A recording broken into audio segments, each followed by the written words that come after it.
আচ্ছা ফুলকপিটা মা মা দেখুন না ফুলকপিটা কেমন দাগ হয়ে গেছে। তাহলে বৌমা এই ফুলকপিটা রাখা যাবে না, এই ডিম দিয়ে ফুলকপির ঝোল করা যায়।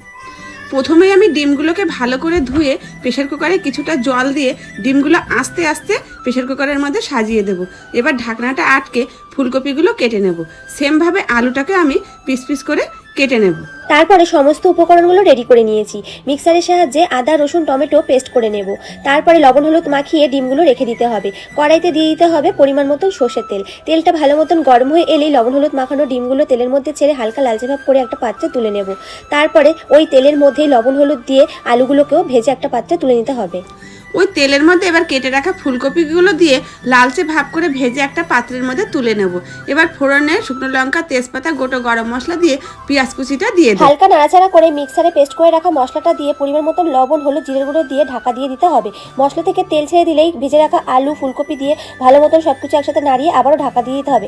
কিছুক্ষণ পর ঢাকনাটা খুলে পরিমাণ মতন জল দিয়ে ভালো মতন নাড়িয়ে আবারও ঢাকা দিয়ে দিতে হবে। আবারও কিছুক্ষণ পর ঢাকনাটা খুলে ভেজে রাখা ডিমগুলো দিয়ে নাড়াচাড়া করে ঢাকা দিয়ে দেবো। কিছুক্ষণ পর ঢাকনাটা খুলে পরিমাণ মতো চিনি কয়েকটা চেরা কাঁচা লঙ্কা উপর থেকে ধনেপাতা ছড়িয়ে নাড়াচাড়া করে নিলে রেডি ডিম ফুলকপি আলুর ঝোল।